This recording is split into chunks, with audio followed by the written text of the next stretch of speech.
अस्सलाम वालेकुम नाज़रीन, आपका अपना होस्ट सैयद इरशाद हाशमी आपके अपने चैनल अल हाशमी में मौजूद। जनाब आज 30 मार्च है और रमज़ान मुबारक की 20वीं तारीख है, तो हम ये प्रोग्राम रमज़ान के हवाले से ही करें। तो आज मैं आपको पुरानी मेमोरीज अपनी ज़िंदगी की रमज़ान शरीफ की बताता हूँ, जो मेरे वालिदैन के साथ, मेरी दादी दादा के साथ जो गुजरी, जो उस ज़माने का रमज़ान था वो कैसा था। ये बातें मुझे एक एक पल याद है, मेरे पास मौजूद में कुछ चीज़ें मैं आपसे शेयर करना चाहता हूँ। तो उस ज़माने में जो है वो रमज़ान में जब लोग आते थे तो दरगाहों पर या मस्जिदों पर लोग आते थे, उनको इफ्तार कराया जाता था। तो बड़ी थालियाँ होती थी उस ज़माने में। तो उस ज़माने इफ्तार नहीं होता था, मतलब ये कि सीधा खाना खाते थे। उस ज़माने में ये कॉन्सेप्ट नहीं था कि इफ्तार की ये चीज़ें हों, ये चीज़ें हों। तो कुछ लोग, मुझे एक अपनी मेमोरी एक याद है। तो उस ज़माने में कैसे इफ्तार करते मुझे, तो बाबा के एल्बम से एक फ़ोटो मुझे मिला जिसमें लोगों को इफ्तार कराया जा रहा है। शायद पाकिस्तान बनने के वक़्त का फ़ोटो है या कुछ है, मगर ये मैंने देखा नहीं, मैंने फ़ोटो भी देखा। तो मैं आपको वो इफ्तार शेयर करना चाहता हूँ, फ़ोटो जो उस ज़माने में हुआ था। आइए देखें।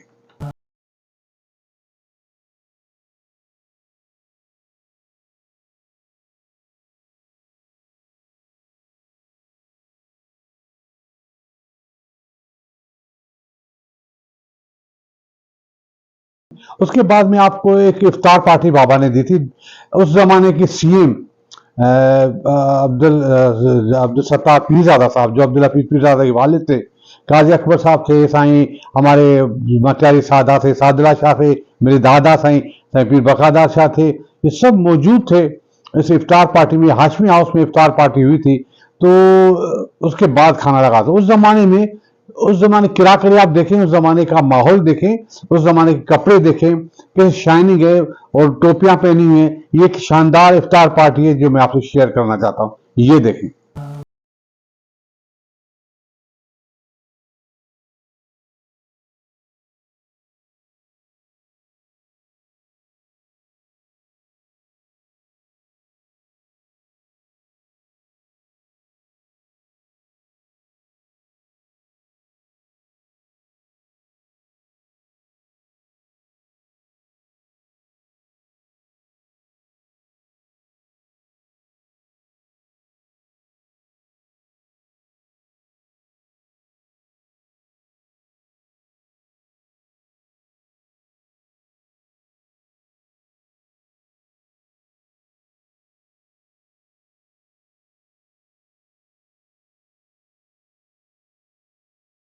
उसके बाद एक मरतबा कर्नल बर्नी साहब, उस जमाने भुट्टो साहब के भी बहुत दोस्त थे, तो वो सर्दी थी उस जमाने में, रमजान शरीफ था, तो उसने इफ्तार किया था।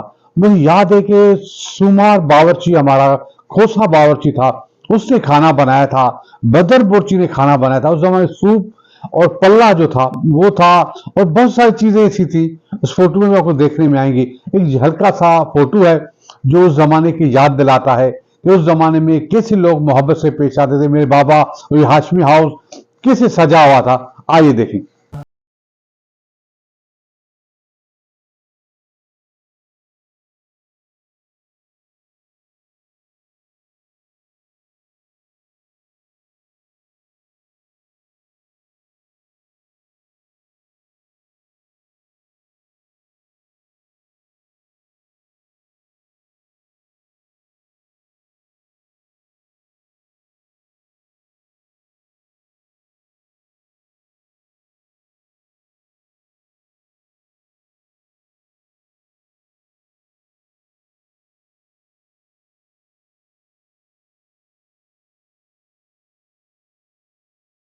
अब देखा आपने। उसके बाद एक हाथ से बना जो पेंटिंग थी दरगाह की और आलम पाक जो झंडे, उसकी एक पेंटिंग थी जो जमाने मिली थी, मेरे पास मौजूद थी।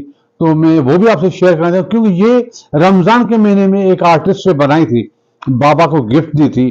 पता नहीं टॉम, उस जमाने में बहुत सारी चीजें उसने बनाई थी, तो ये चीज हमारे पास एल्बम पड़ी थी उस जमाने का आर्टिस्ट की, रमजान के महीने में दिया हुआ गिफ्ट मैं आपसे शेयर करना चाहता हूं, जिसमें अलम पाक झंडेट भी दिख रहा है, दरगाह भी दिख रहा है। आइए देखें।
फिर डी खान जो बड़ी मशहूर थी उस जमाने में, उसका खाना, और उस जमाने में बारबेक्यू नहीं होता था, मगर कहते कि भाई ये जो है तंदूरी या आपस में पकी हुई चीजें या कोयले पर बनी चीजों का काम था, तो बारबेक्यू नहीं बोलते थे। तो कैफे डी खान उस जमाने कराची की बड़ी शानदार, हमने एक मरतबा वहां इफ्तार किया था, मुझे याद है इतना लजीज इफ्तार था, मैं आज तक नहीं भूला।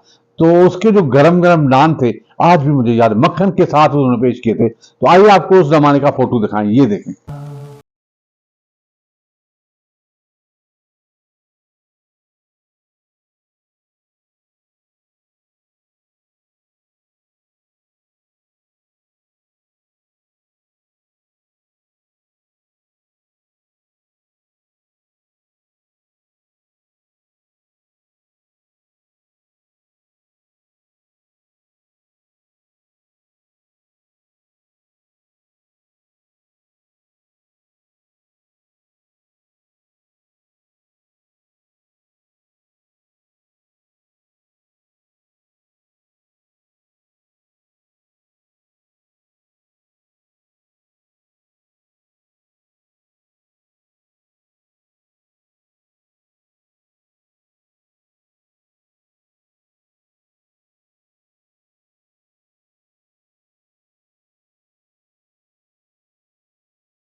तो बहुत सारी यादें वापस आए रमज़ान की, पुरानी यादें जिसमें हम इफ्तार करते थे। ये ऐसा प्रोग्राम है, इसमें हम मजहबी प्रोग्राम करेंगे, हम मस्जिद में किस तरह जाते थे, मस्जिद में कौन कौन होते थे, ये हम फिर नेक्स्ट में कोई और प्रोग्राम करेंगे। तो आज छोटी सी यादों के साथ होटलों के खानों के हवाले से ये प्रोग्राम आपके लिए पेश है। मुझे उम्मीद है आपको पसंद आएगा। इजाजत दीजिए, कल फिर मिलेंगे। खुदा हाफिज। पाकिस्तान जिंदाबाद।